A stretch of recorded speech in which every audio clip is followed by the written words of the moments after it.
All right, welcome to EBA Tonight. We are live with a special guest tonight, my new co-host, the commish, Texas James Smith. How you doing tonight, brother? I'm doing good, man. Doing good. Looking to get this thing moving. Yeah, get us rolling here. I also have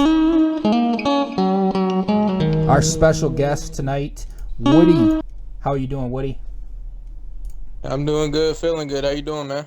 Doing great.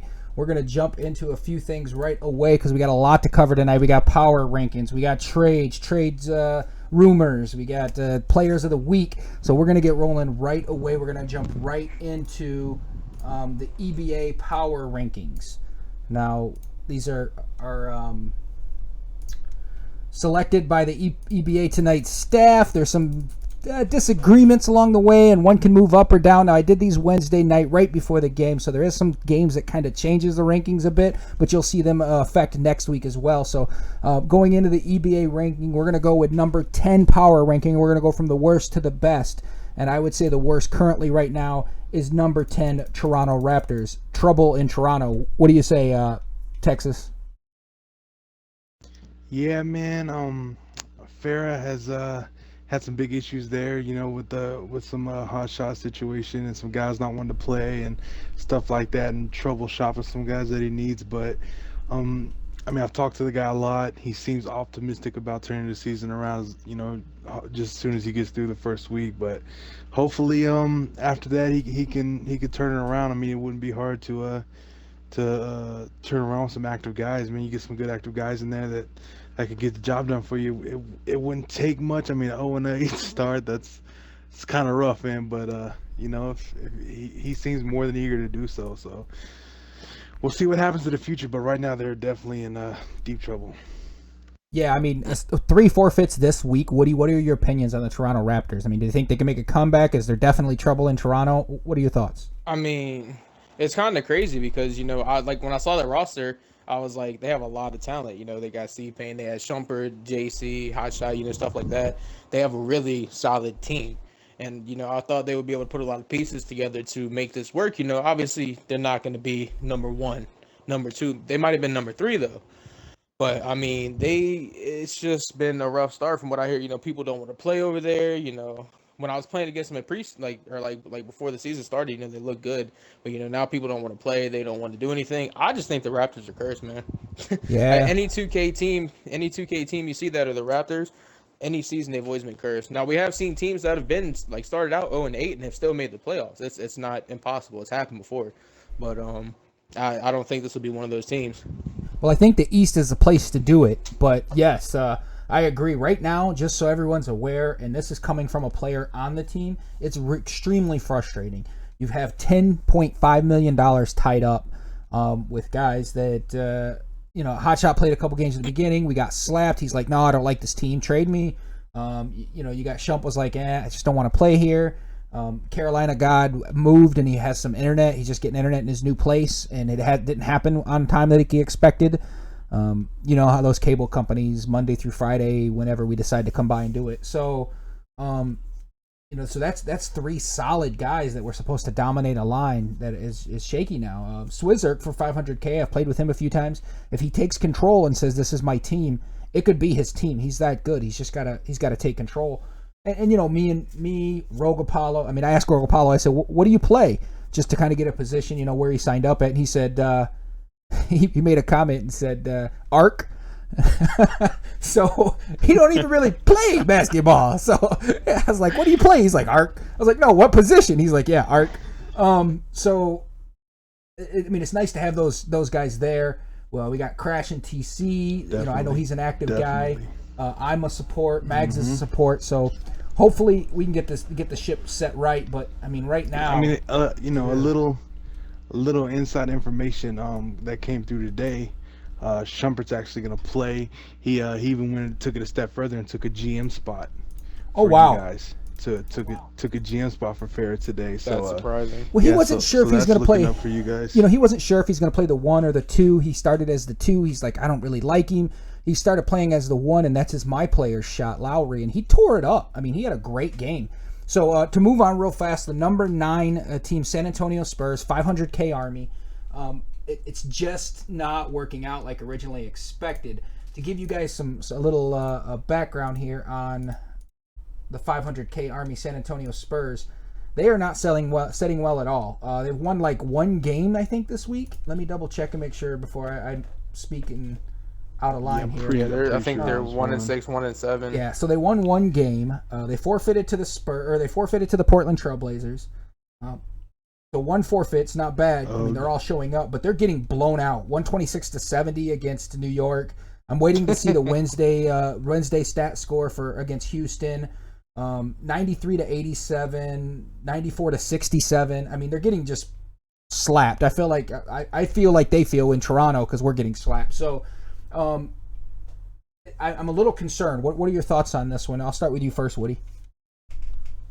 I mean, I kind of expected this. I know a lot of the players on their team, and a lot of them aren't really EBA level, I guess. And a lot of them also aren't team ball type players. A lot of these people are players who, they're worried about, oh, I'm dropping this dude off, or I'm dropping you off, I got this, I got that. And it's always an I type situation. But when you have a team like the Spurs, you have to play as a team, because the Spurs aren't, they're a good team, but they're not a team that's going to go out and you're going to dunk on everybody and you're going to make every single jump shot, contested or not. This is a team you actually have to play with. And, when you have a bunch of players who are and you have a team like the Spurs who's a slowed down team, you got to really work as a team. It's just not going to happen. You're not going to get success out of it. And now, do you think the 500K, just real quick, Texas, do you think the 500K Army is going to work out for them, or should they make some moves? I mean, what are your thoughts, Texas? Well, at the risk of sounding like a dick, you know what I mean? I mean, at the end of the day, you really get what you pay for, especially in this league. This ain't like these other leagues that are out there, like, I'm not going to, say any names, but leagues with like 4 teams in it, or leagues that are out there that just throw like a handful of guys together and it's like, they can do good things with them. This is a league that you come into expecting to have bad things happen to you throughout the season. You don't get to play with your boys. Somebody outbid your guy, whatever you're looking for. And I mean, you got to go into bidding able and willing to spend money. I mean, if you don't do that, I mean, there's guys in this league that'll tear you apart by themselves. Like Woody, for example, he's out here dropping 50-something points, in a few games. And I mean, he was actually a 500K player, but I mean, you'll get people that are diamonds, but you can't fill a team with just that, because you're not gonna find diamond after diamond after diamond for just 500K. Got to go out there and pay for some wins. Bottom line. All right. Well, moving on. So far, we all agree that the 10 and the 9 is about where it should be. So far, we think that's so far. The bottom's easy. It's when you get to the top is where the arguments happen. But do you believe 10 and 9 is about right where these teams are placed at so far in the power rankings? Absolutely. Moving on to number 8, I have the Pistons. And my question here is, can the Horsies carry? And the Horsies being the big guys. Now, we played against the Pistons, and they beat us. They beat us fair and square. I mean, their schedule this week is not looking that rough. I mean, they lost to the Knicks. They lost to the Cavs. They beat the Timberwolves, which was a huge win for them. And then they lost to the Spurs, that's why they're around here down the bottom where they belong. And then they beat the Raptors, which again, bottom talent. The Timberwolves come back and slap the crap out of them. The Cavs beat them. New York then beat them here at the end of the week. From my understanding, it was an amazing game the way it ended. But anyway, can the Horsies carry? Can these big men that they got really carry this roster? That's really the question here. What are your thoughts on that, Texas James Smith? I watched the end of that stream where the Knicks beat them with the last-second overtime shot. And they came back in that game multiple times. And they did it through, I'm pretty sure it was E-Money at the center, but they did it through feeding the bigs over and over and over. And then, they stopped doing it for a few possessions and they fell back behind, went back to the bigs again. And they kept coming back and forth, and they lost, unfortunately, on a last-second buzzer beater from New York. But do I think they could carry the team? Absolutely, man. You got Boban, you got Drummond. Why can't you? The question is, are you going to put those guys in position to do it for you? So, can they? Yeah. Will they? that's something we'll have to see going forward. But they absolutely can. Now you have E-Money at $7 million. You mentioned him, so I'm going to bring it up here. E-Money at $7 million plays center. 7 mil, and he's averaging 29 points a game, 15 rebounds. So he is averaging a double-double, and pretty comfortable double-double, almost 30 points a game, which is pretty darn good.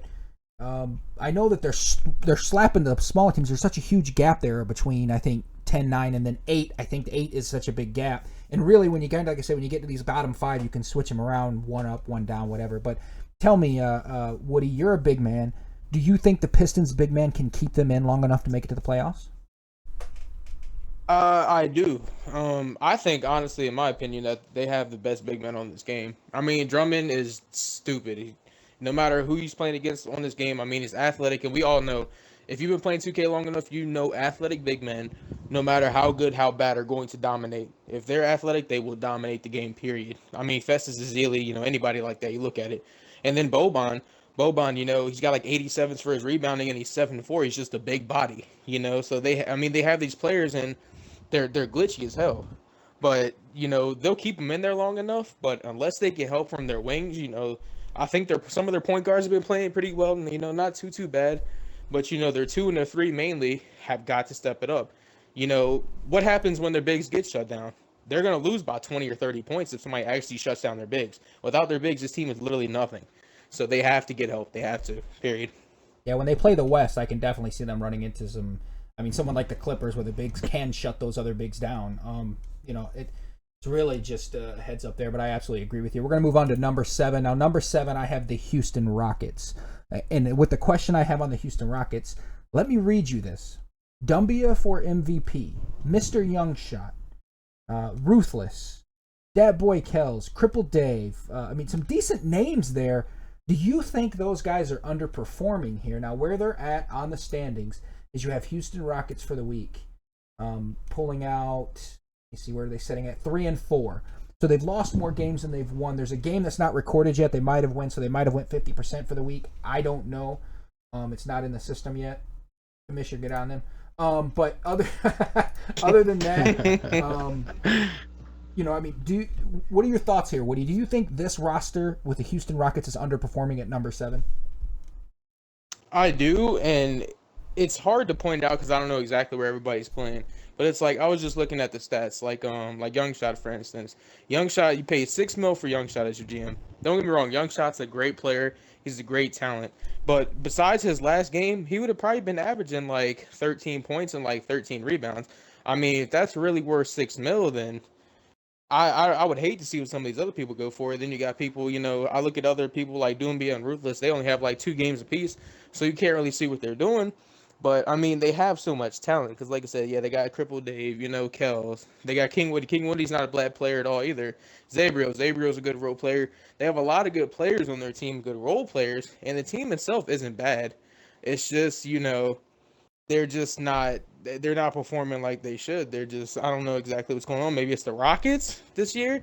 The Rockets aren't a bad team, but, it's not – it's really just James Harden. And then if you can get everybody else to play a role, then you're good. So I'm not sure, honestly. Yeah, you got them here. They played the Spurs, which they beat the Spurs 108-82. They got beat by Golden State, pretty good, 112-70. Then they turn around and they lost to the Clippers, 92-78. The Portland Trailblazers beat them 95-91. And then the Houston Rockets 102. I don't know what Cleveland scored because Cleveland they didn't enter Cleveland stats. I don't know why, but anyway, they scored 102. Houston Rockets. Houston Rockets a 111 to beat the Clippers, which the Clippers are right in this area. You take 7-6-5, you can flip around, what you want there, but right. And then the Trailblazers beat the Houston Rockets again, and like I said, I don't know what happened on the Wednesday night game, so that's why they're setting in the 7th spot. Even if they won and they beat, they were playing the Spurs, which I'm assuming they either won or the Spurs forfeit. Even if you beat the Spurs, that doesn't move you up in the rankings because they're lower than you. So you're right around in 7 here. What are your thoughts on that, Texas? I know I didn't get your thoughts on the Houston Rockets. Give me your thoughts. We are talking about the Rockets, right? We're still talking Houston. about Houston. Talk about Houston. Yeah. And one of the things that was big going into team draft was, will Houston be taken after losing Dwight? And Clint Capella's a great big. Ryan Anderson can stretch the floor for you and grab rebounds. But I think, like Woody said earlier, I think it ultimately comes down to your James Harden. I mean, you pay big money on here. Like I'm looking at the roster, you got your GM 6 mil and Ruthless at 5.5. And I mean, if you're not pulling your weight with guys on your roster like that, then I mean there's something wrong there, and I think it has to come back to James Harden. I mean, if obviously Revolves thought he could pick up the Rockets, get good James Hardens, and win. I mean that has to be the case if he's gonna pick the Rockets up, and so far it doesn't look that good for them. I mean they got some good rebounders on their team, some good shooters. Trevor Ariza, he can play lockdown. I mean, that Harden just got to produce, man. I think at the end of the day, that's what it comes down to because that's a lot of pressure on those guys to do it. Um, We'll see if they live up to their name. The guys live up to the name that's on this roster, but I don't know, man. Now, do you think about? I mean, if you're in his shoes, do you think about moving a Mr. Youngchet at a power forward, which could be so much better somewhere else? I mean, he is averaging 14 points, 15 rebounds, which is pretty good considering. I mean, I don't know who he's playing on, either the power forward or the center, but I know he's a big man and he's a solid big man. But do you look at moving him or maybe even moving a Ruthless and bringing in somebody else? I mean, Ruthless played 2 games this week, and out of 2 games, he averaged 29 points. I mean, Ruthless is solid. He's going to get his. But those are the kind of guys you want to carry. Do you think you'll see some moves on the Houston Rockets? Do you think that's the next step? I mean, with Revolves, I mean, he's a solid owner. He's been an owner in here before. He's a guy that you want leading a team that you're on. Because I mean, he'll make the move that he needs to get his team to that next level. Done it before. He'll do it again. So yeah, I think he will make moves eventually. Do I think he'll do it right now?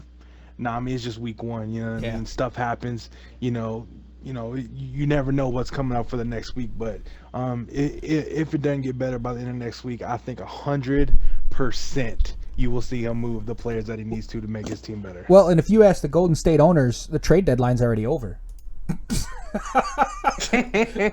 Now, let's move on to number 6, which is Los Angeles Clippers at number 6. Now, this number 6 and number 5, like I said, here you could start arguing up 1, down 1, whatever. But the Clippers are here with more moves, question mark, because they made a big move going into week 1, going and getting CW.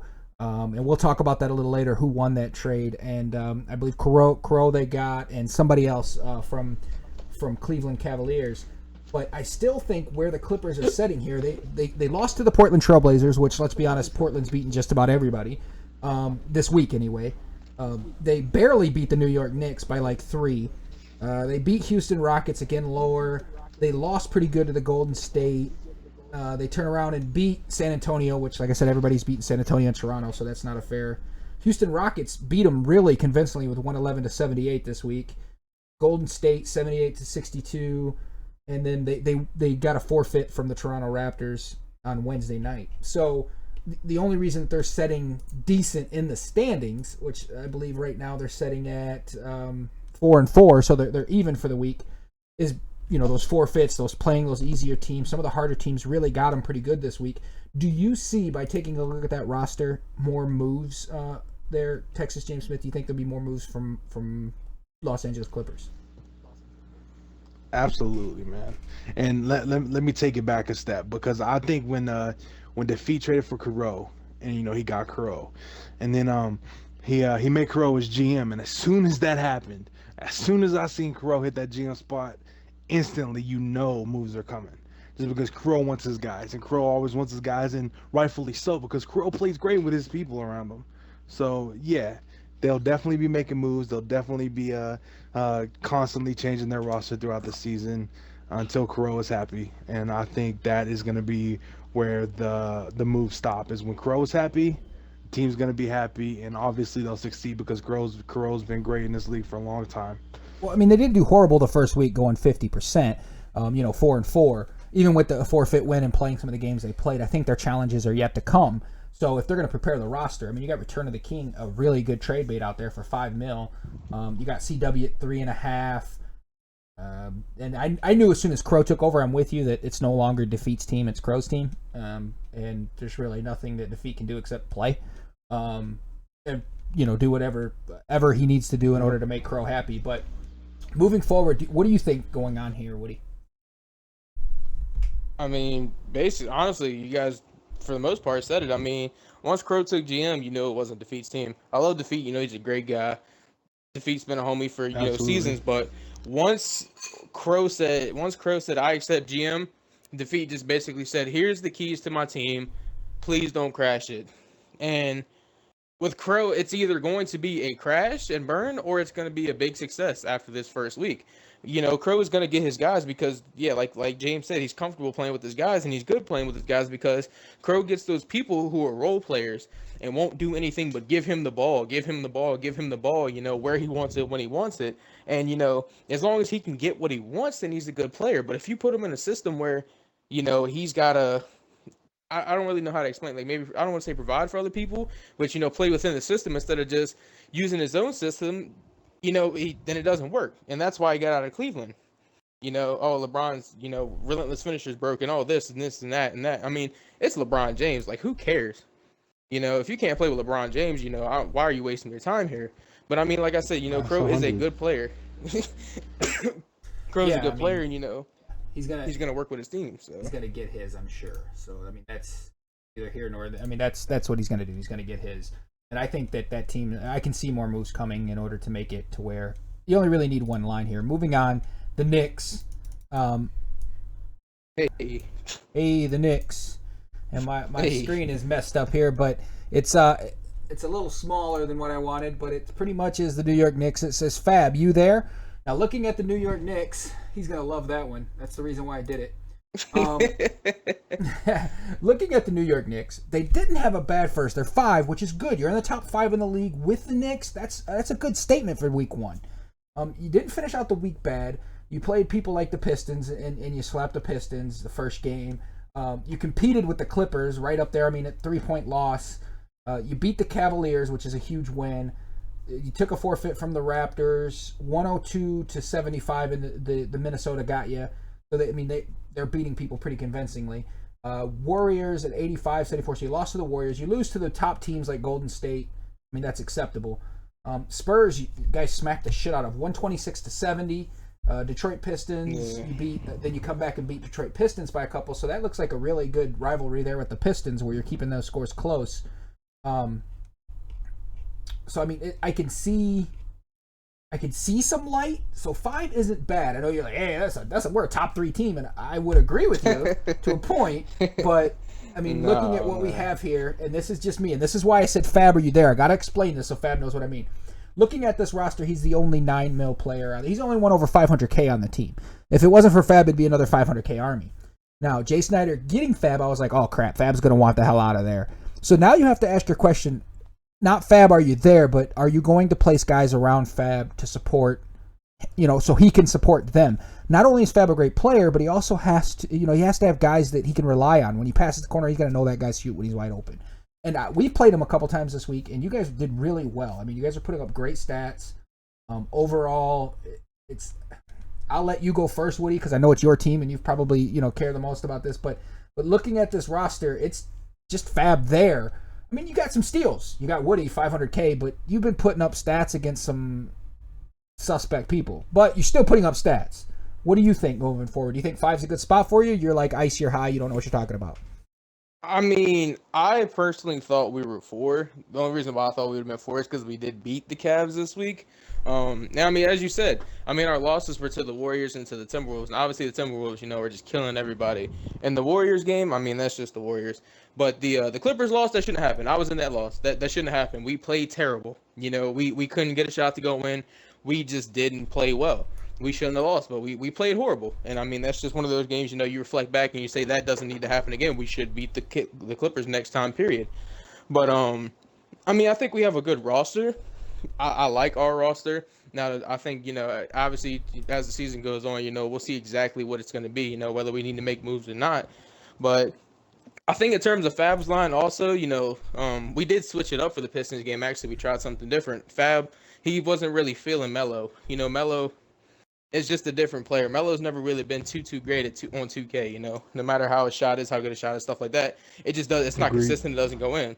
So he switched over to Derrick Rose, and he played very well with Derrick Rose that game. He played well with Rose. We moved Snyder to the 2, which I want to say shout out to Snyder for A, hitting the game winner, and B, being able to make that move. It takes a lot to go from Derrick Rose to just Courtney Lee, being a role player.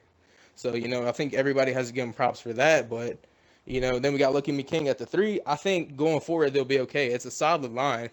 And as long as, they can get that chemistry, that they moved around, I think they will be okay. I think they'll be perfectly fine.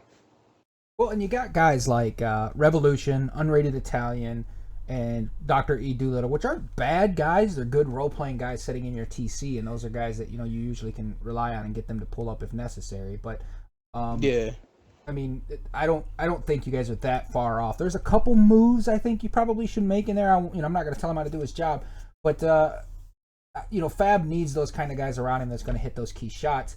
There was a thing that said Jay Snyder posted, and it made me literally laugh out loud. And I'll go to it here, but he said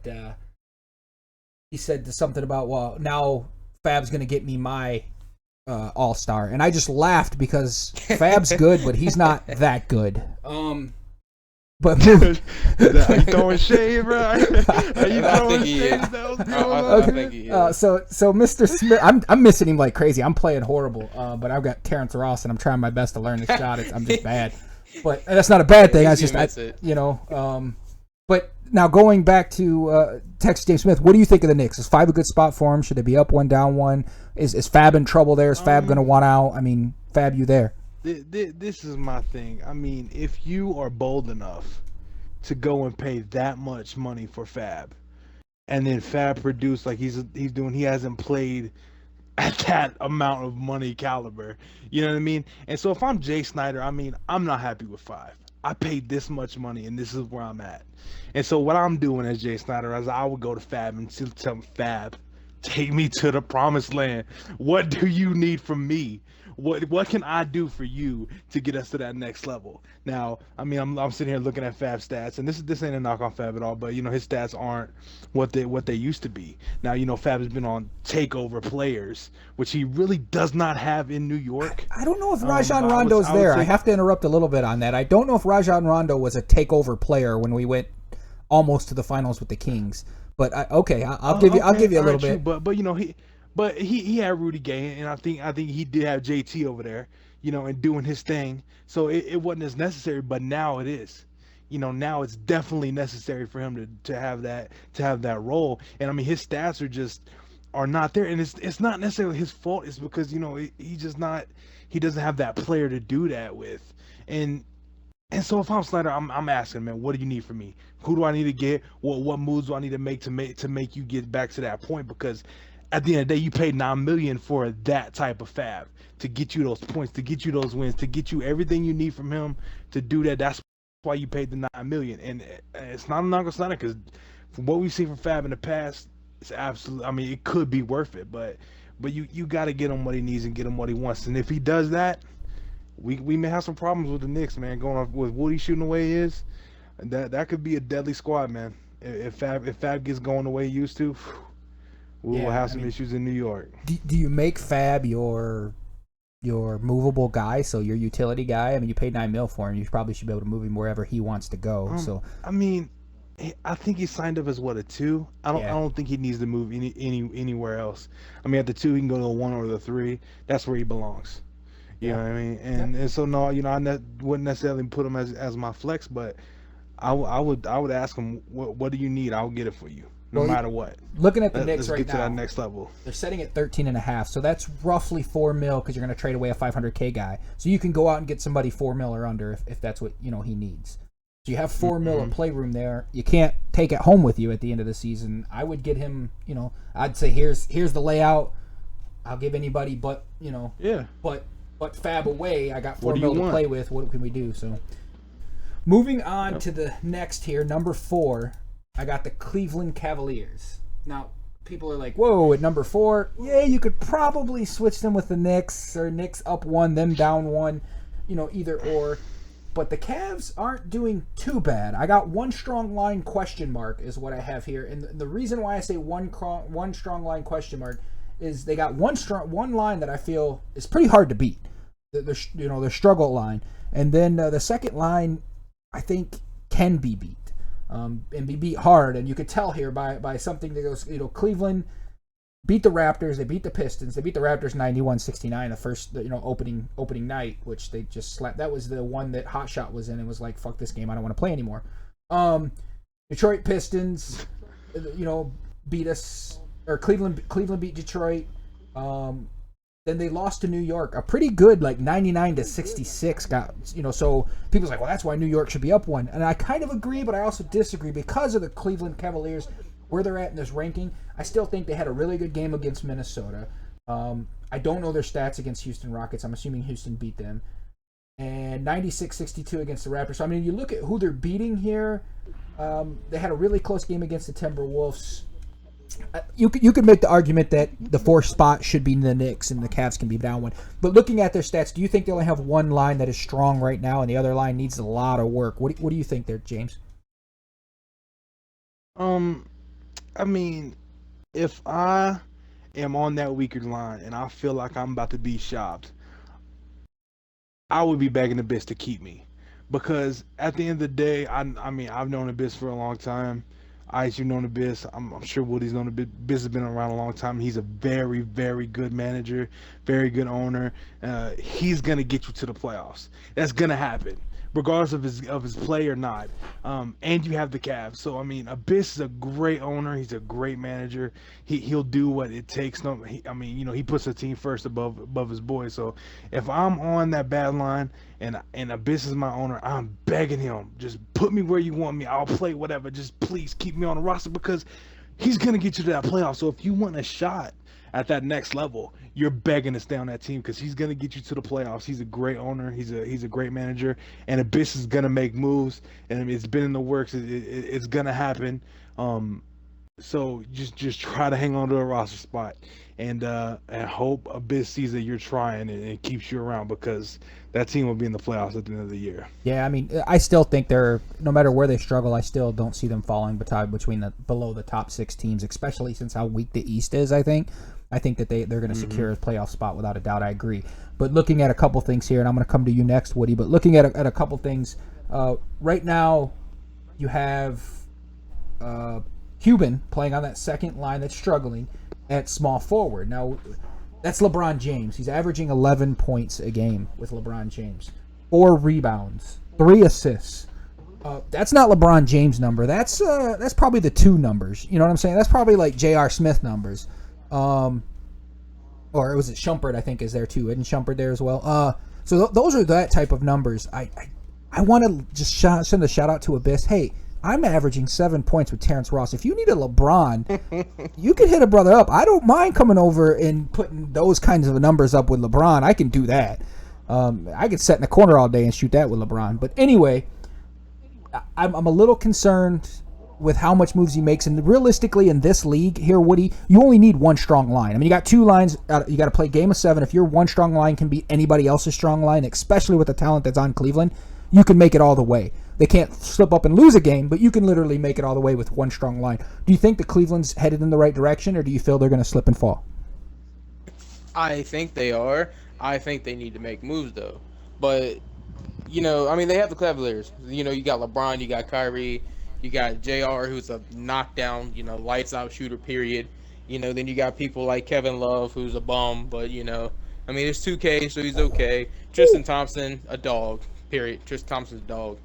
I mean, you play against Tristan Thompson, I mean, you're having a tough time. He's a rebounding machine, and he dunks on everybody. I mean, the animations he gets is stupid. So they have a great team. But I think if I'm Abyss at this point, I'm looking at it. Yeah, you got your boys there. You got the people that you like to play with and you want to play with. But you got to look. You got to say, okay, Cuban, you wanted LeBron. You're 1.5 mil. You wanted LeBron. Cool. You got to step it up. Period.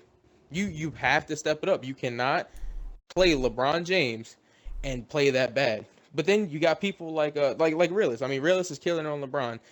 Uncle Drew. Uncle Drew, he's playing well. He's got 20. He's averaging 20 and 10 right now. So they have bright spots on their team. They have people that are playing well. But, you got to look at that weak line. And you got to say, okay, the first thing we got to do is, Cuban, you either step it up or you step it off. That's it. Yeah. Either you pick your game up or you get off LeBron. Because there's other people in this league who will play LeBron and who will do what they need to do, period.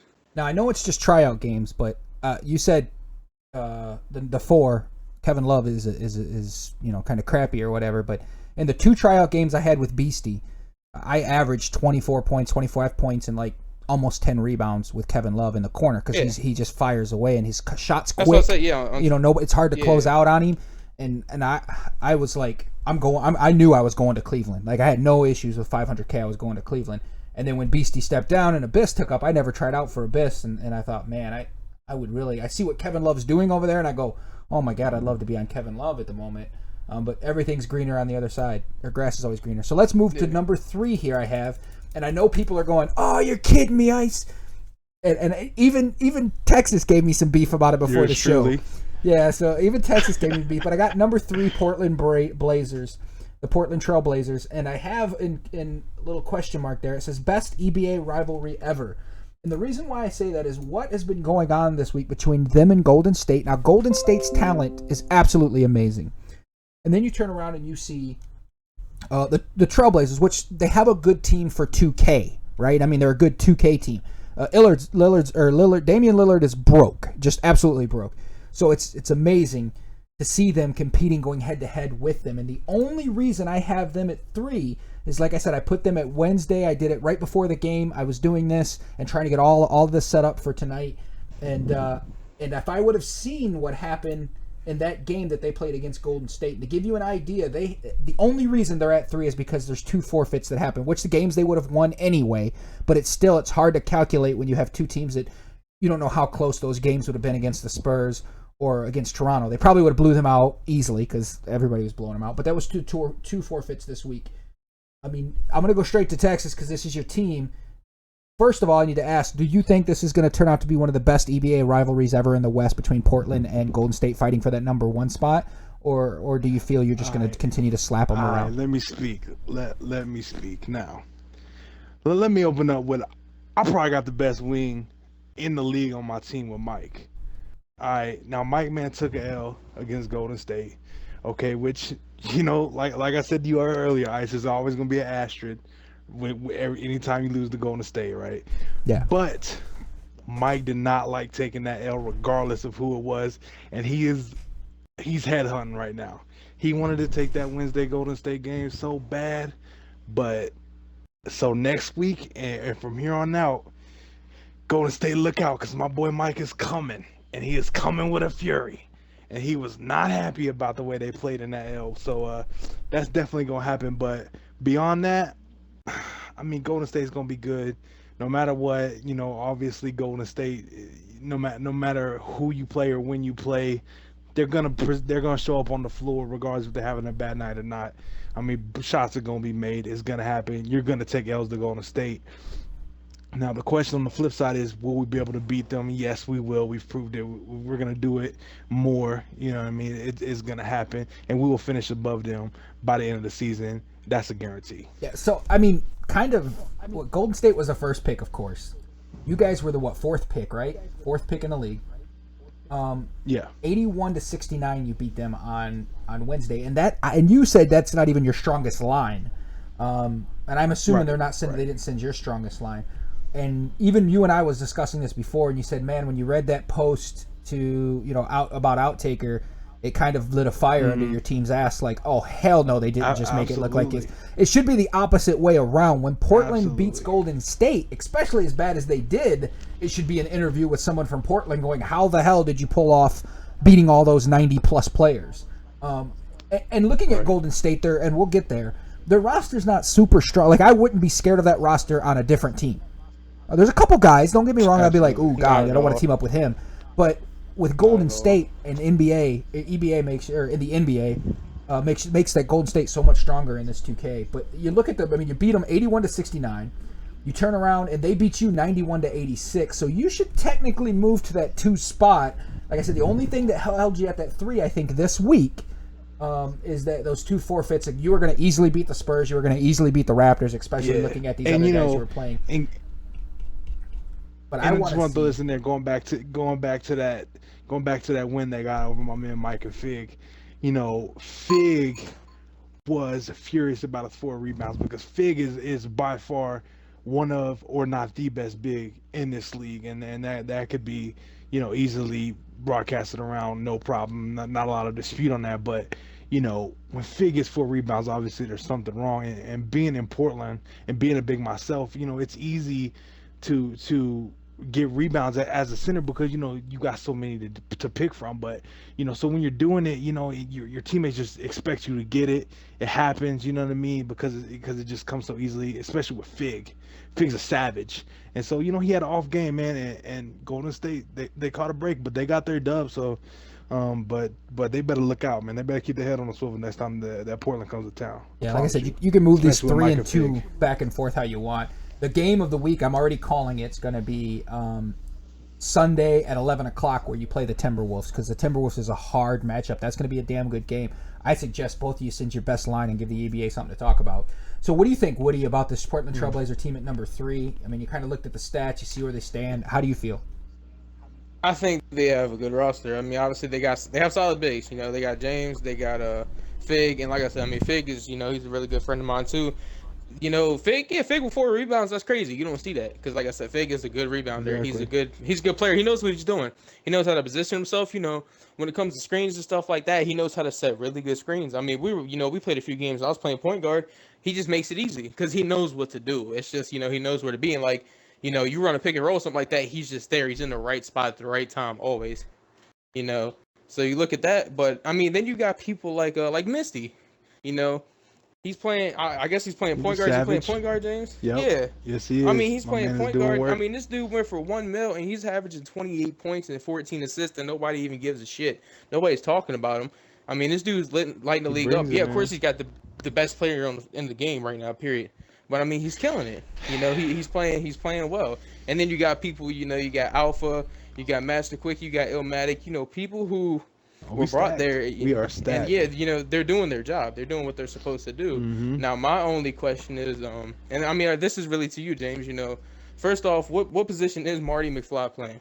What position is Marty playing? Is he playing the 3? I'm not sure. I think he plays with Mike. I think he plays with Mike and Fig. Because I mean, I was looking at his stats. Sure, man, I couldn't tell you. Yeah, I mean, because I'm looking at his stats. He was I think he was like what 2.5 mil. I mean, this dude's averaging like 10 points a game, like 11 points a game. So if he's playing CJ McCollum averaging that, I know they're all best friends, Mike, him, and Fig, and all them, but you got to talk to him. My team's gonna hate me because I can't remember that, man. But yeah, I always get small him and Marty McFly and Master Quickie mixed up, man. So okay. They're gonna give me some hell about that. But I don't know. He might be on my line. I won't know, so I'm gonna catch some shit. That's a rough one. You got me that is rough.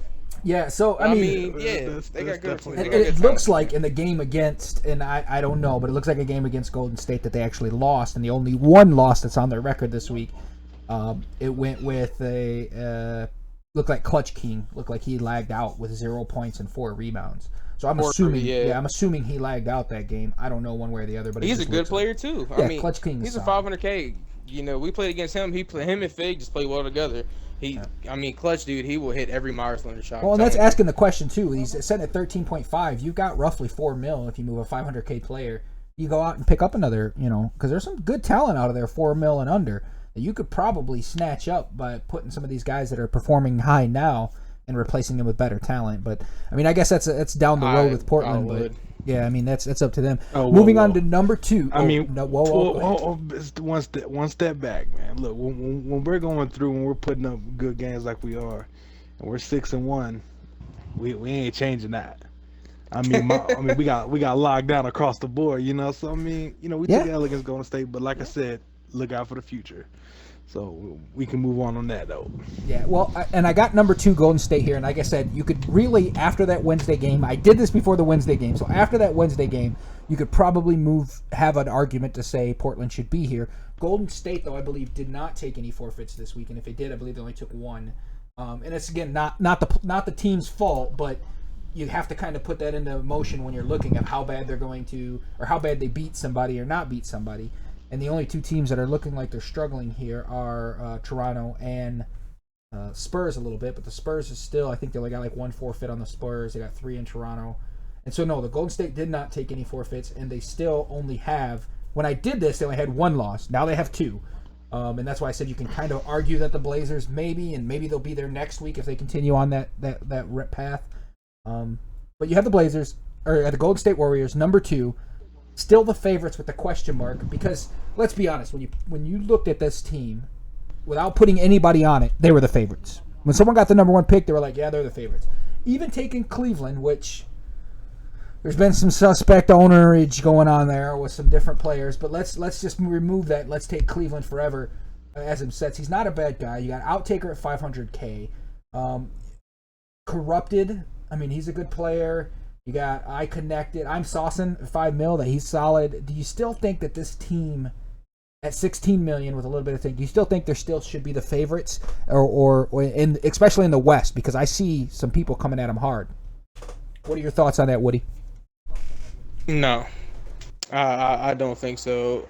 If 2K, because this is a long season, and if 2K decides they want to, do an update here, an update there, change the shooting around a bit, turn down the contested shots and all the dumb shit that Golden State does, they don't stand a chance. They might make they might make like the Western Conference Finals, but they won't win, because I can tell you right now, playing against that team and seeing that team, they're only, like some of the players they have are good. They got Corrupted, they got people like Outtaker, Salson, people like that. They got good players. They have a good, good team. But then you got people like YOLO Trey, Sal Batir, whoever that is. It's just, if it's not for the Warriors, they're not going anywhere. Point blank, period. If it's not for the Warriors, most of those players probably aren't there. Most of those players already requested a trade. So I think, Cleveland lucked out. He lucked out that he got the Warriors. And, he lucked out that he has people like Ruthless, Salson's playing well. Actually, Robin the Bank is playing really well too. But, I mean, if 2K decides to nerf, the contested shots and stuff like that, then they don't stand a chance. Honestly, they don't. What are your thoughts on it there, Kamish? Do you think that with the team that they have, looking at the Golden State Warriors, they're setting at $16 million, so they have roughly $1.5 million if they trade a $500K away or whatever to make a little bit of moves and strengthen their team. Do you think, looking at who they played this week, and just by week 1 only is all we have, do you think they're still favorited? There's not many people that can compete with them in the West, but do you think they're still favorited to win it all? They're still the favorites. I mean, probably in the community, yeah. When the community watches, a lot of them are like, yeah, they're gonna be favored because they're going to state. But Woody had a great point. I mean, if you consider all the changes that 2K makes on a yearly basis, anything could change with that. But as of right now, the people got to look at them and like, damn, Golden State is insane. People bring up to me all the time, why isn't Golden State banned? Why can't we just get rid of them? And I'm like, yo, why don't we just drop the whole top 15 teams and just play with shit? I mean, it's a sim league, you know what I mean? So they're gonna be here no matter what people say. But Golden State is a powerhouse. They got a good roster. I mean, yeah, like Woody said, they're not, mind blowing with their users on their roster. But I mean, Corrupted is playing great. They got Sauce in, pretty much just mimicking what Woody said. But they're a great team, and I mean, there's no reason with putting them as a favorite at all. Yeah. But like Woody said, 2K can change anything. Well, here's what they look like. They lost the first game to Minnesota Timberwolves by 3. That was the first game of the week. I can jitters, whatever you want to call it, playing against. But Minnesota's tough, and we'll talk about them next. But first then they stomped. First pick playing the last pick. Yeah, first pick playing the last pick, and they lost by 3 points. But you have 112. They beat 112 to 70. They beat the Rockets. They beat San Antonio, which this game was close. This one almost made me move them down a couple spots here, because it was 78 to 80 against the San Antonio Spurs, which is like, what? That shouldn't be that close. Wow. And then Clippers 73 to 88 they won. 91 to 86 they beat the Portland Trailblazers. To me, that pushed them up. And 84 to 75 in New York. 78 to 62 on the Clippers. And then this game, which wasn't recorded when I was doing the power rankings, was 69 to 81. They lost to Portland, which Portland gets a little, all right, we're coming back hard. So, like I said, you could probably take those two and move them around, but that's how their week panned out. I think I would be happy with that week if I'm the Golden State. I wouldn't be ecstatic, but with the roster I have, I'd be pretty happy with that. I mean, yeah, considering you lost to two teams that have only have one L on their record. I mean, yeah. I mean, there's no reason not to be happy with yourself if you're Cleveland, Cleveland forever, not Cleveland, Cleveland forever. So I mean, you have every right to be okay with your team.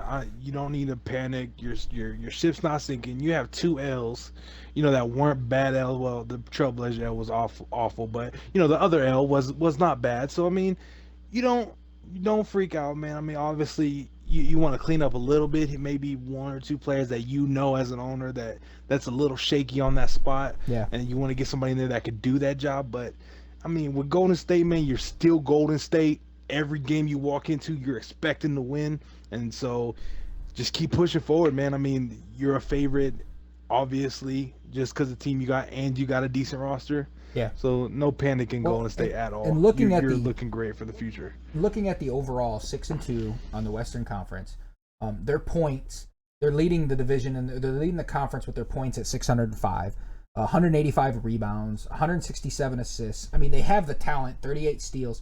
I mean, their points 605. The only team, really, there's two teams that are competing with them. Surprisingly, is New York and Detroit, but also Minnesota was the only team that's really pulling them ahead. So I mean, they're right there when you start talking about the talent that they have, S2K talent. But that's what I said. You got to put everything. Yeah, that shouldn't be a things. surprise. Being week one, the power rankings are going to be a little, but next week I swear they'll be a little better coming out. Now we're going to move right to the number one because we're almost running out of time here. Let's go right to number one, Minnesota Timberwolves, and I put bro with a question mark. The last pick, dude, the last pick. In the team select, Minnesota Timberwolves, and everybody goes, "Oh, that's a bad pick. I remember everybody posted, "Oh, well, they're going to do okay," giving them low scored grades here, and maybe they just took that and ran. Which, keep in mind, when I put Trailblazers at 3, I'm not doing that as a Toronto player, so don't come after Toronto Blazers. Go after Golden State. Don't come after me. So, moving forward here with the Minnesota Timberwolves, they beat Golden State 75-72. They beat us 99-68, which is they turned around, and the only game they lost to, which is surprising, was 79-89 against the Detroit Pistons. And to me, I was like, whoa, does that satisfy? But if you look at their overall stats, I mean, they beat Cleveland 101-75. They beat New York 102-75. I mean, they're beating teams by 25 points here with the Timberwolves. 84-77. They beat Cleveland later in the week as well. Just looking at this and looking at the roster that they have, I would not expect this type. I mean, G-Money, okay, $6 million. I don't think he's performing at the level he can perform at because I know G-Money's better than he's currently performing, but he's playing pretty good with Cat. Yeah, he's doing pretty well with Cat. I mean, Cat's broke. I mean, I would say he's probably the best big man in the game just because I played against him twice now, and he's just Cat is ridiculous. Porzingis. You think so? You think Porzingis is better than he is? Absolutely. I would say absolutely. I would say Cat's got it. Playing with Porzingis, I can tell you. Playing against Porzingis, I will tell you. I'm going to Porzingis is amazing. My only highlight of the year here, I'm going to show everybody, which you don't get to see. You can see it when you watch back. But I dunked all over Cat, and I was like, "Yeah, baby, in your face, Cat." We ended up getting blown out in the game, so it doesn't matter. But that was like my only highlight so far of the year, where I was like, "I'm the man," and that's it. Other than that, I dunked all over Cat. I was all happy. It was on a real quick fast break. He passed the ball, and I was like, "In your face, Cat!" Oh, dunked all over him with Terrence Ross. Let me. So that's it. I would like to say something here. I'd like to say something here, man.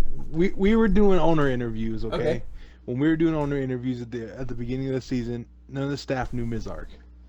All right, but this man came into his owner interview and absolutely slayed it. This man had a fire lit when he was ready to come and take owner. He was willing to step up ASAP, and I'm telling you, from that owner interview alone, I knew this dude was gonna have some success in the league. Now, he came in and he's doing work, and it makes me proud seeing it because like this dude, like I had staff had no idea who he was coming in. So I mean, to see him be able to come in here and do such a great job that he is doing is really impressive, and it's what we want for this league, and I'm very, very happy to have him as an owner of this league, and it's very eye opening. So I mean his team is putting up. The Timberwolves Go ahead. Yeah, the Timberwolves are a very athletic team, so don't underestimate them at all. Oh, dude, I'm telling you, when you picked the Timberwolves, I heard a lot of grumbling, and I'm like, oh, they're not too bad. We played them once, and I felt like we did okay at shutting down the smaller guys, but the bigger men just tore us apart. They're just very athletic, man, across the five. It was rough. I mean, they're leading the league right now in the most points at 747 as a team. They have 191 rebounds. The only teams that's really beating them are the Pistons and the Knicks with the big men, but they're sharing the ball well. 253 assists. They're leading the league. I mean, they're not shooting horribly with almost like 300 out of 488 field goal attempts to made process there. But other than their fouls, I mean, if they could work on their fouls and if they could work on some turnovers, they got a little high turnover ratio at 71. That team, I'm a little nervous. I'm going bro because they were the last pick. Woody, you're in that same division. You're going to meet them a lot this year with the New York Knicks. They got you 7-1 to your 5-3. Do you think that's got to be the target right there is for you to go after the Minnesota Timberwolves and push them down a peg? I mean, my thing is, me personally, I'm going to say no. I mean, my goal is anytime I play, I don't care if I'm playing the worst or the best team in the league. My goal in mind is to go out there and win and do whatever team needs me to do to win. So I'm going to say no. I mean, don't get me wrong. They're a good team. Obviously, we need to be up there. We want to be number one. So, I mean, if it's got to take, 10 times beating them, if we're the only team to beat them 10 times, that's fine. It doesn't matter. But, I consider it as a go out there and win every night, no matter what, no matter who you're playing. You play the same way every night. You play as hard as you can, whether you're playing a number 1 or number 10 team. I think that they're doing really well, though. I think a lot, like you said, a lot of people slept on the Timberwolves. This dude's got the last pick. He's got the Timberwolves. The Timberwolves are a good team. And, I mean, I think this is true in real life, too. I think they have a lot of talent to where they can actually do something, 2K-wise and, in real life. They have a lot of talent on their roster. You look at their big men. Their big men are killing it. 30 and 10. And I think Too Cool went for $500K, and he's averaging like 25 and 14. Yeah, he's doing well. So he's killing it. And then their point guards. They're distributing. I mean, Majestic, I was looking at his stats. I was like, this dude's averaging like 9 points a game. What? But he's averaging 22 assists. He's got 2 turnovers a game. Like, that's crazy. Those are great numbers. It's just they're getting great effort from each position, no matter who's playing what. Yeah, definitely. I agree with you. I think that they're definitely overperforming, I would say. That's why I've got them on the bro. Like, bro, really the last pick is we're talking about being the best in the league here right now. Now, they haven't had any major, I can't say, I mean, they beat the Cavaliers twice, which is a solid team to beat. And they also beat the Golden State Warriors. So I think they've deserved maybe the 1. You can argue with 2. You can argue Portland 1. I mean, the game of the week is going to be this Sunday at 11 o'clock, Minnesota Timberwolves versus Portland Trailblazers. I don't know if I have to play or not. I can't do an EBA live. I'd love to watch that game live, so somebody stream it. If I'm not playing, I can watch it, because I think that's going to be the game. That's going to be a really good game. You got 2 7-1s going against each other. I think that's going to be the good thing here. So just kind of real quick, we're going to take a look at the Eastern Conference real fast, because we're all done here with the standings. Anybody got anything else to say about the power rankings before we move on? Portland should be above Warriors. Absolutely. I mean, that should be unspokenly known. Even though they got you once, and I would say they beat your better line, even though they got backed out. There's some changes there. Ones, like I said, when you get through there, we'll iron this out, I swear. But you're still going to have people go, yeah, it should be this, it should be that. But this is the EBA official, or EBA live official power rankings, and we'll work better on them next week. But here in the EBA standings, they're looking at Minnesota Timberwolves is setting at 7-1, New York Knicks at 5-3, Cleveland Cavaliers at 4-4, Detroit Pistons at 2-6, and Toronto 0-8. Let's move along. In the Western, you have Portland Trailblazers at 7-1, Golden State Warriors at 6-2, Los Angeles Clippers at 4-4, Houston Rockets at 3-4, and San Antonio at 1-6. So there's a game there that needs to be played, I think, with the Rockets and the Spurs, or something there that's missing. I think it's Rockets and Spurs. So it looks right ahead that your top team is going to be Timberwolves fighting in the East. They beat pretty well. They went through the Eastern Conference and beat, I think, everybody in the Eastern Conference this week. So do you see any major changes there? We'll start with Texas James. Do you see any major changes there that's going on either East or West? Completely. You give me. Talking about the standings? Yes, in the standings. Any Eastern or Western? and with the Rockets, I mean, that's really the major change that I can really see, man. If the Rockets get their shit together, they have a deadly user roster, and they can do great things there. And that's really the main change that I see that's going to be the biggest change if there's a change. So Any changes you think, Woody? Any major changes coming up in the next week? Any surprises? I think it depends on what trades get done. We were talking about that. I think depending on who gets traded, if anybody goes here and there, like we were saying earlier, if the Rockets trade one or two players, or let's say the Cavaliers trade one or two players, if anybody does that trade that gets them over the hump, then I think there'll be a lot of shakeup. It just depends on what owners do. If you're sitting at a record, 0-8, 2-6, somewhere you don't think you should be. I mean, if you feel like you need to shake it up and you shake it up, if it's for the better, you're gonna move up. You're gonna do something. So moving forward here, my bro was definitely the Minnesota Timberwolves. We're gonna move on to a segment we call bro. Like bro, seriously, like bro. I'm gonna go right back to Woody. What is your bro moment in week 1? What's your bro? Like seriously?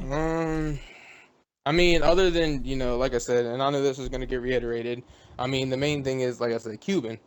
Bro, 13, what are you doing? You have LeBron. You have the best player in the world right now. You have LeBron James. This man went out the first game of the season and put up a triple-double. And you can't fucking score 20? You can't get 5 rebounds, 5 assists. You can't work with him. Like, come on now, bro. I mean, what? And then you got the Spurs over here, the 500K army. Timo, I love you. Smart man, great man. Always, he's a reliable owner. He's gonna do his thing, bro. What were you thinking? Those dudes are not team up players. Those dudes are, I don't really know how to explain them. They're just not. They're not EBA talent. Period. Whether they play together every day or not, they are not in the same level as we are. That's just that. And I mean that shows now. I mean, bro, what are you doing? Come on now, man. Wow. So you definitely had a couple bros there. So what do you think your bro moment is there, Texas James Smith, Mr. Commish? all right, my bro moment is coming into week 1. This is to Abyss, bro. How do you give Kuro your flex and then trade your flex away? Bro, what are you doing? You have Cleveland. You have Kuro. Kuro's a great player. He's known in this league. You give him your flex and immediately trade him. That takes away your flex. That takes away your GM for the rest of the season. Bro, come on. So I know, because you're the commish, you know the rules. Does the flex trade with him or no? The flex tag, once he goes a new team, the flex tag doesn't trade anymore. When you flex him, okay, he's flexed for your team. When you trade him, he's no longer a flex player. He's back to what he signed up as. Your flex, that means your flex is gone. I mean, you can no longer assign a flex and you no longer assign a GM. And to top it off, it was a preseason trade, so he went to defeat and then took management. So it was craziness, and so bro. In Cleveland, come on, man. You might be up in the standings if you'd have kept Kuro. Just saying. And also, bro, when Woody is dropping 40, double cover this motherfucker. Okay? I mean, at some point. Please don't. Please. At some point, bro. Bro, at some point. Please leave me alone. You have to understand this guy is dropping you off. Get another man over there.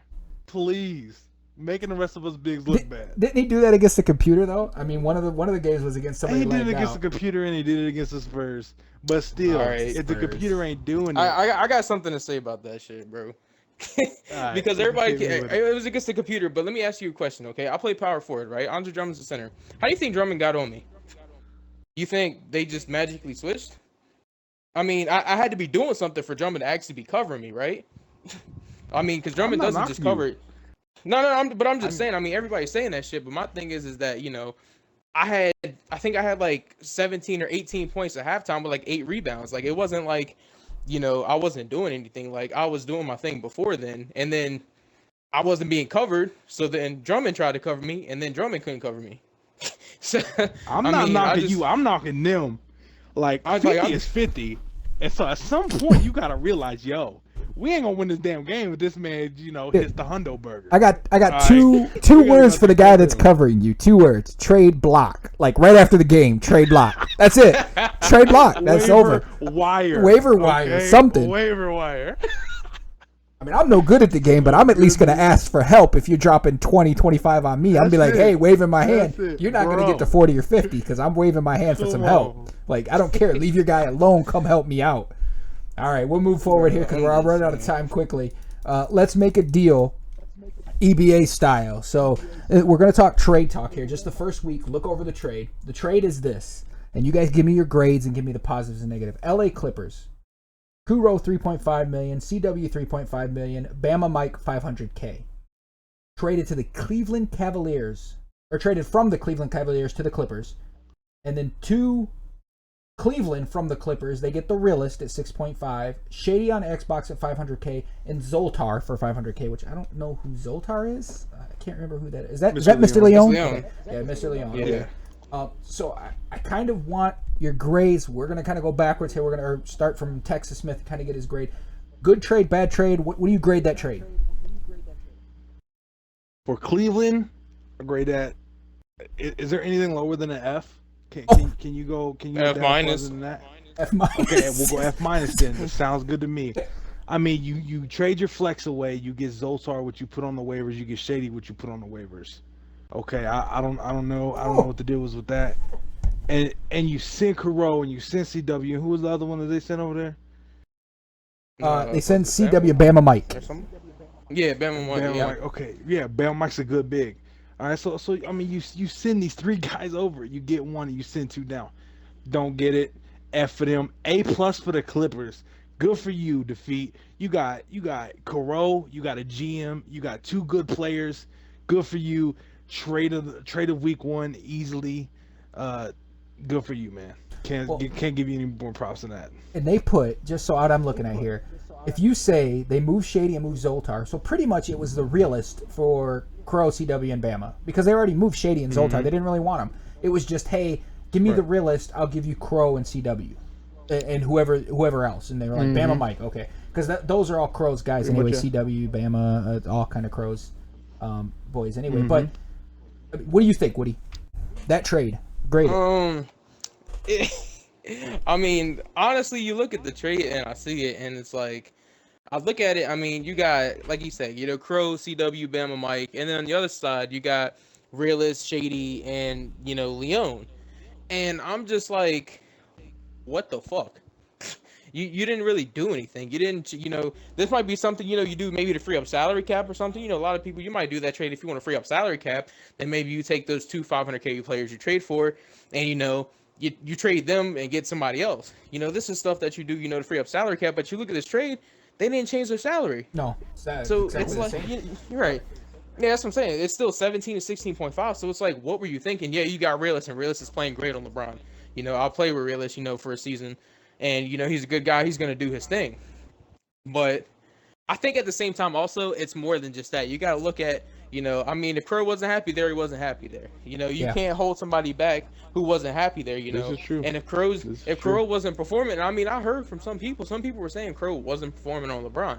So, if he's not performing and he's not happy, he's going to request a trade anyways. You got to do it. So I see, where Abyss was coming from with this. He traded away LeBron. He might have been okay. Yeah, that's what I'm saying. This is all speculation. So I'm saying I can see where Abyss was. If this is all true, I can see where this is coming from. I can see why he would trade for another LeBron. And then, the other 2 players, maybe he had some training camp players who were just better than those 2. So, he said, who gives a shit about them? Yeah, we'll take them, fine, whatever, Yeah. because we're going to, get better players anyways. So I think, obviously it looks like a bad trade on paper. It doesn't make much sense, but I think there could be more to it. Now, going a step further, the other trade that happened, and it's 2 500K players, but from your team, Woody, they master 500K came to your team. You got rid of Hayden Land to the Cavs. I played against Hayden Land on the Cavs. He did well with J.R. Smith, I think is who he's playing. And he actually hit some key point shots that I closed out on and thought I had him, but we swapped and I made DeRozan cover LeBron. I was like, I'm not covering LeBron. There's no way I can hold LeBron. You're going to cover him. So I covered the Right. 2 on that one. But Hadeland did decent, and he was a decent player. I don't know Master. Is that a good trade in your eyes? Do you give the Knicks the push up or push down on that one? Yes, me personally, I do. I hate Atlanta is a good player, but the thing about it is, and see, this is where, like I said, it's more than meets the eye. This is one of those things where Hayden Land wasn't good on Melo.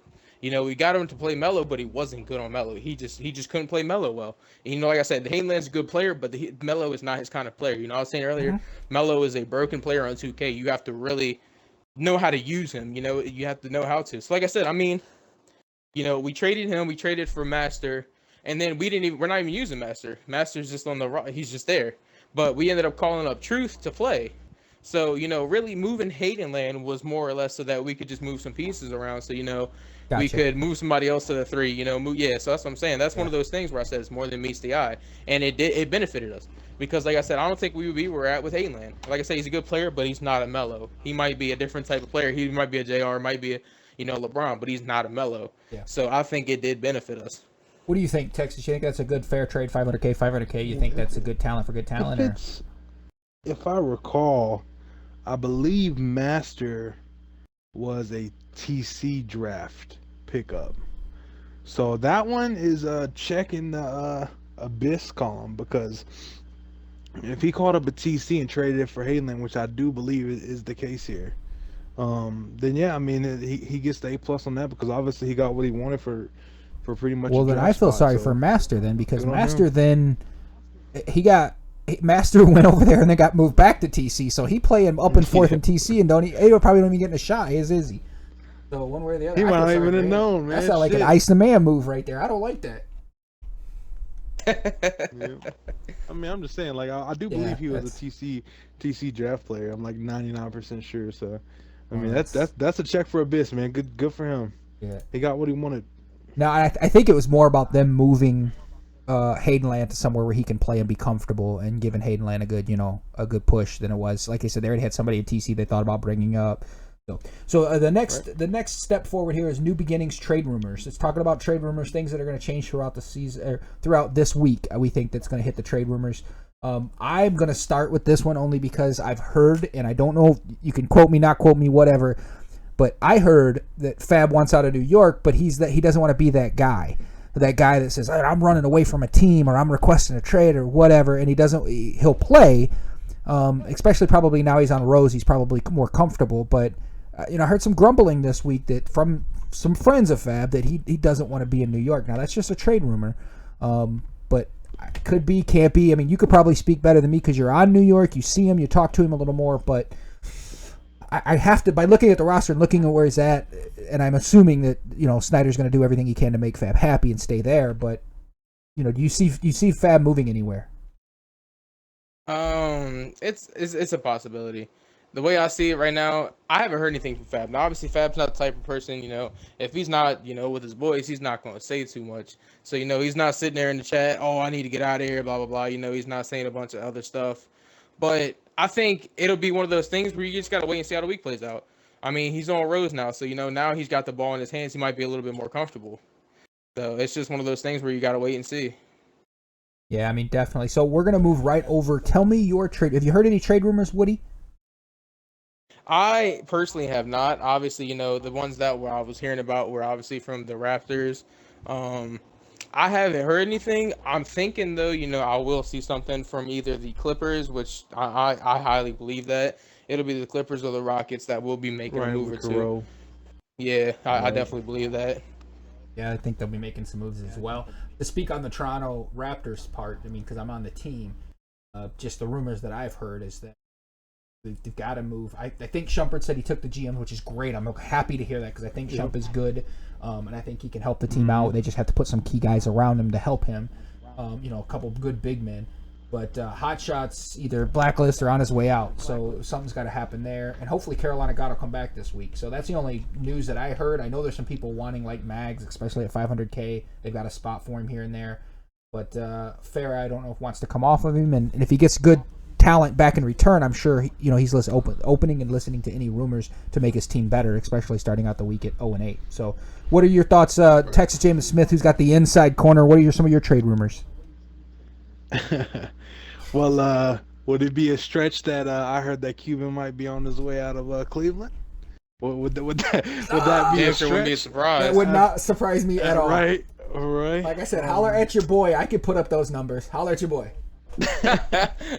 Got some got some inside scoop that Bebe might be being shot. Irvin, you know, he might be on the move, man. So keep an eye out on that trade. Where's he at right now? That trade. I think he's sitting. He's setting where's he over at? on Detroit. Detroit. Okay. I think he's in Detroit. Yeah. And they're thinking about shopping him at shooting guard, 500K shooting guard, shopping him around, huh?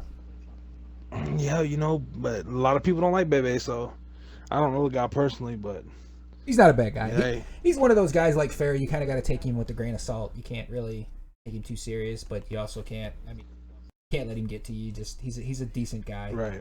Farrah's the same way. If you take Farrah to heart every time he says something to you, then you're gonna be pissed all the time at him. But most of the time he's like, "We gotta play better," and I'm just like, "Yeah, whatever." I mean, we're doing the best we can do.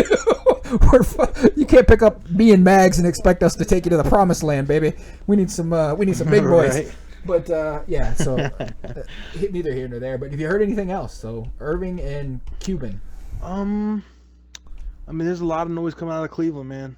I mean, a lot of noise coming out of Cleveland. So if anybody's looking to do something, man, you might want to go talk to him. I mean, I know Remix has been talked about about possibly getting shot, you know, here or there. So we'll see what happens, man. But Cleveland's making a lot of noise.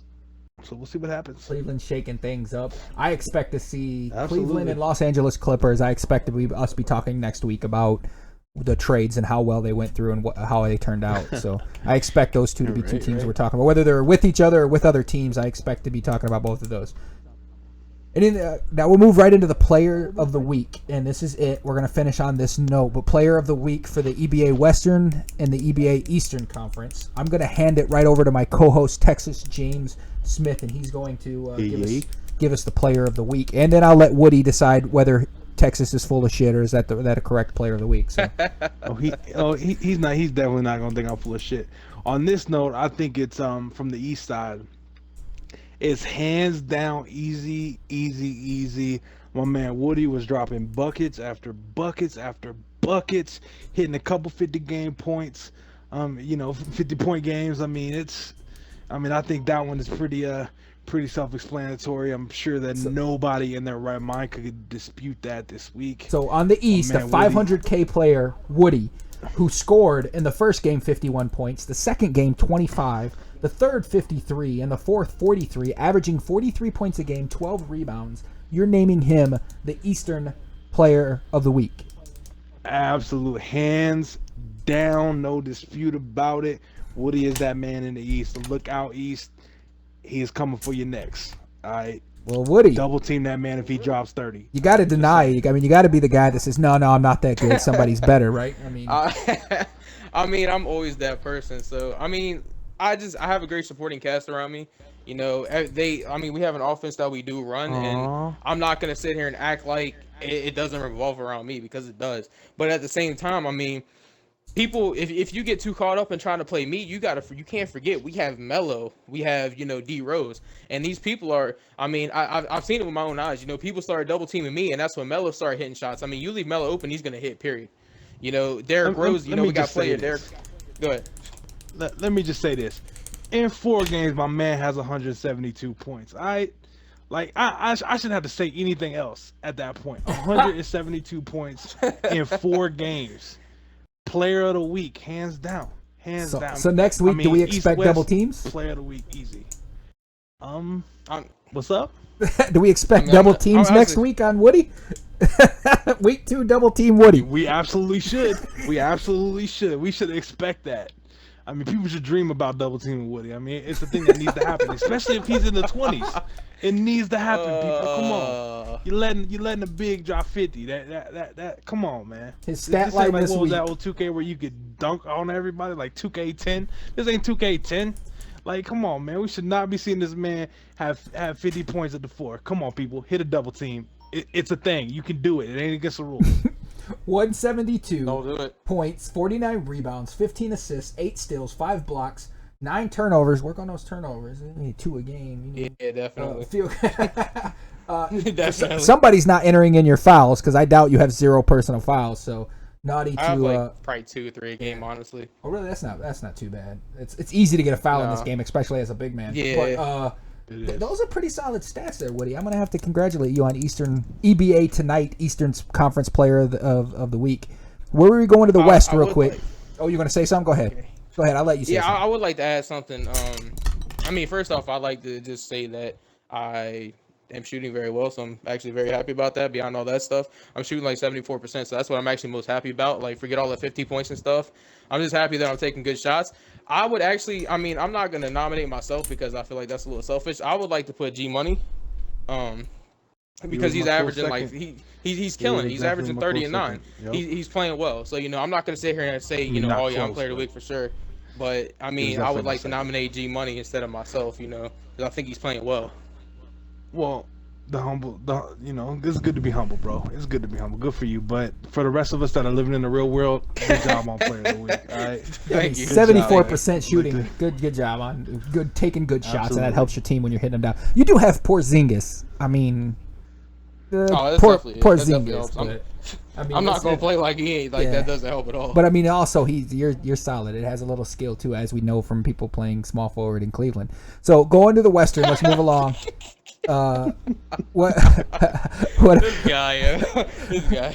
So what do we got for the Western Moving Conference? to the West, man. All right, moving to the West, man. This one was rough for me, man. It was real close.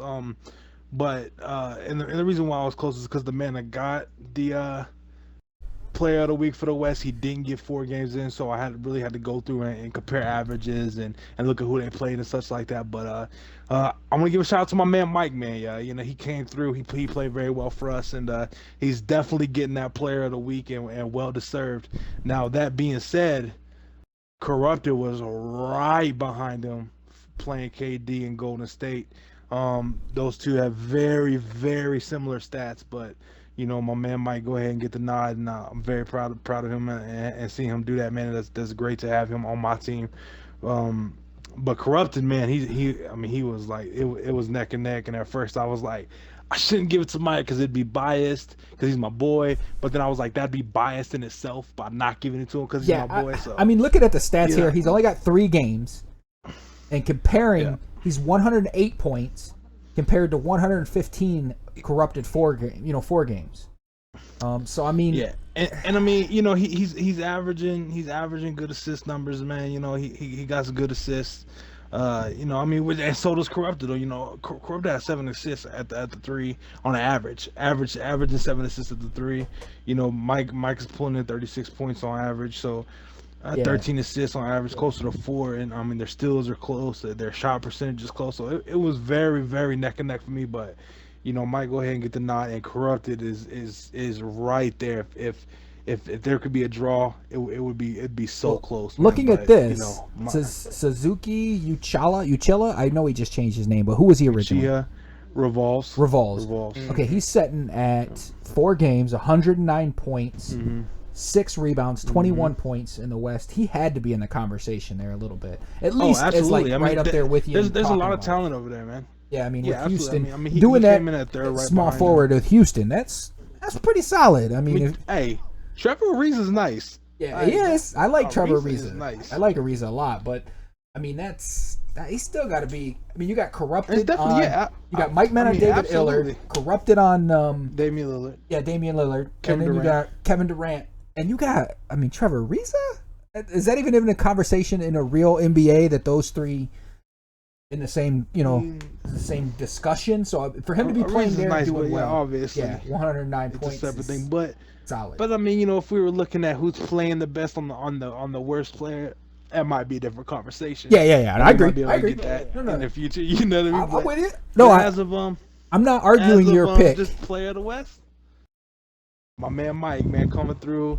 And I appreciate it, man. I've been playing with Mike for a long time. We've had some good times the last 4 or 5 seasons.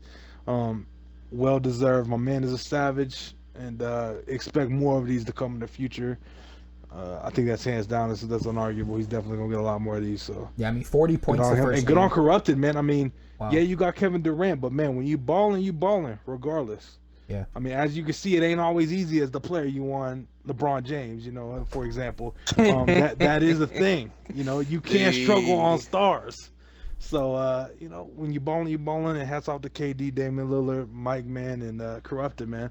And Revolves for playing well at Trevor Ariza, but good to them, man. They're playing great. EBA Live, Western Player of the Game is Mike Mann, or Western Player of the Week is Mike Mann. Eastern Player of the Week is Woody. So, any last thoughts before we head out here? Anything that you want to discuss before we step? We actually went about 30 minutes over normal. We'll try to hurry it up next week, I swear. So, I know we just got talking and chatting and going on and not even about... It's a good season so far, man. I mean, I'm pretty excited how this season's going. I'm really a big shout out to it's starting out real well. To staff. I mean, there's a few things I was like, I don't know how that's going to work out, and it's working out just fine. So, shout out to staff, Truth and the guys, Texas Commish. Boys doing work, man. My boys doing work. Yeah. Really also, I want to throw out there, man. We're looking for a PA president, man. If nobody comes forward within, hit your boy up by tomorrow, then we gonna have to assign to somebody that's looking for it. Yeah, man. If you're looking for it, man, go for it. So, hey. Yeah, PA president's a little hard to come across because you got to represent the players, but you also got to make sure that they're not taking advantage of the league. I mean, in a situation like I know that's going on currently, if the guy doesn't show up for games, he should be blacklisted. You shouldn't give that player to somebody else to have the same issue somewhere else. Yeah. Because he might go somewhere and go, I don't like playing here either. I'm out. And then you're like, gosh, that's a situation. Yeah, so man, I mean, like, and when we took in owners for interviews, man, we encourage them to blacklist. Not that we want people blacklisted, but we don't want you to put it off and then some other owner have to deal with it later down the road. So, again, man, if owners are hearing this, man, and y'all have some dude messing up and he ain't doing what he's supposed to be doing, blacklist him. We encourage it. Don't feel bad for the guy because he signed up. He knew what he was doing when he signed up. In another situation, on the flip side of this PA president side, that's one of the bad things that makes me frustrated at a PA president because he still has to fight for that guy even though he's in the wrong. On the flip side, you got somebody, let's say, on the Warriors who's kind of getting bullied a bit. The PA president should be able to step up and say, no. You're wrong. That's wrong. What you're doing to the player is wrong. And I mean that needs to be done as well. And I know everybody knows what I'm talking about, especially the managers and the owners that see it. So I get notified on everything. I got eyes everywhere. So they let me know about it. And I was like, that's not right. Somebody should step in and let them know that's not right. Because no owner should be bullying a player because of any situation that they, saying the trade deadline's up or shit like that. They should be trying to make sure that one, their team is strong, but also being straightforward and honest with the players as well. So with that being said, drop any shout outs, anything? Woody, since you guessed, I appreciate you coming on. You have anything you want to finish with? I just want to say, thanks everybody for getting the season started.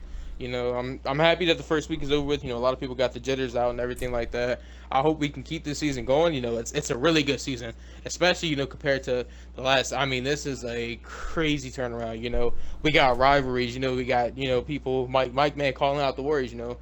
We got, it's the EBA again, and I'm happy to see it. So I hope everybody continues to do what they do. I just hope it keeps going the way it's going because it's back to the way it should be. And shout out to King John too, man. And Realist for that post he made. You guys are keeping the forums active. Everybody, if you can make posting stuff like that, just do it. Just keep everything active. It keeps the league fresh, it keeps the league new, and it keeps everybody excited. And also, I got something to say on that. If you don't like my EBA Power Rankings, EBA Tonight Power Rankings, or EBA Live, whatever you want to call it, EBA Tonight, I think, yeah, that's my name. If you don't like those power rankings, prove me wrong. Show me you're the number one team next week, and you'll definitely. I'll get the prove boost. You right now. Prove me right now. 7-1. Yeah, right. 7-1. You got 2 forfeits. How? Toronto probably could have competed with you if we would have showed up. Inch or a mile. That was our one win. That was our one win. One win. But I want to give a shout out to my boy Mike and Fig and Alpha. And Alpha's a savage lockdown, my man. He's a defensive guru out here. But I want to give a shout out to them. I've been playing with them for a very, very long time, seasons after seasons after seasons, and we're still going strong. So I'm glad to be on their team again, and I'm glad they give me another opportunity to do so. So yeah. Well, shout out to the commish. Hey. Shout out. trying. Mish, keep doing what you're doing. We love you. Yeah. Their new co-host on EBA tonight. Yep. He's going to stick with me and do this at least week in review. I don't know how you work it throughout the week, but at least week in review every week. We'll make it shorter next week, I swear. I appreciate Woody for giving me the time tonight, and also thanks everybody for watching and listening. Peace. Yes, sir. God bless. Peace.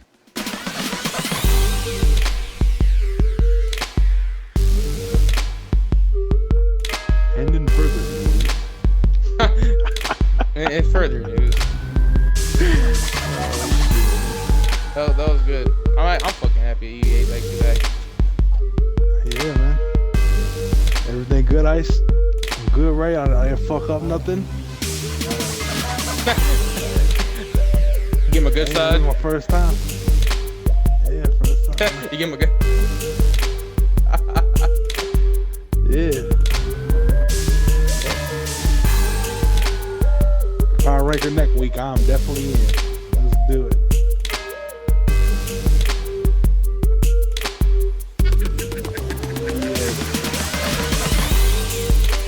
Hey, that's what we're here for, man. That's what we're here for, man. Pulling for the win.